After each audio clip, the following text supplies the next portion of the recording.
All right, breaking just moments ago, the Wall Street Journal reporting that China has invited U.S. officials to Beijing for a new round of trade talks, and all this could happen before Thanksgiving. Jim Russo, Chief Investment Strategist at Altruist Capital Management, is here. Jim, good morning. Good morning, Lauren. All right, are we close to phase one of a trade deal then?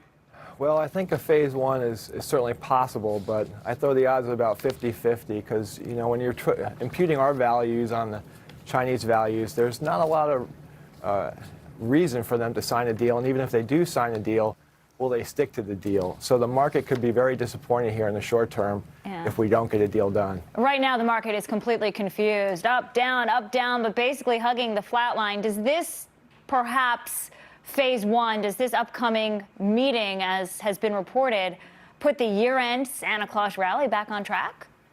I think the Santa Claus rally, I think this Christmas is going to be a very good one for consumers and retailing.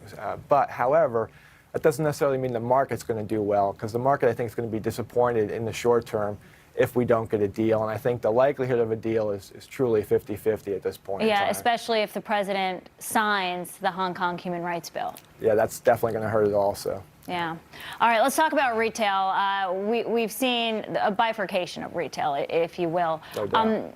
But we get Gap today, we get Nordstrom today, Macy's this morning. What you've seen so far from the retailers that have been reporting, has that been a commentary on the strength of the U.S. consumer as you see it, or is it a commentary on individual stores? Well, I can't believe Home Depot did poorly considering how much I spent on Christmas lights with Home Depot. But what you're seeing is when you're going against the 800-pound gorilla of Amazon, it's definitely tough for retailers to keep their margins high. They're figuring out ways, and some brands like Nike have certainly come off, but that experience side of it is going to be the way that retailers are going to have to compete. So if you're a Starbucks and you're creating a different experience, you can do so. So we're avoiding most of the discretionary companies, the big box retailers from the stock side. We are finding some value, however, in the debt of some companies like Bed Bath & Beyond, where these are companies we think that won't go bankrupt in the next few years, where you're getting a 4 or 5% yield on the debt. However, on the stock side, the equity side, I really want to be an equity holder because I think growth is going to be limited, and that you're going to have, like you were saying, this bifurcation where there's going to be a lot of winners and there's going to be a lot of losers also. Yeah, all right. Jim Russo, thanks for joining us. Covered a lot of ground there. That's my pleasure.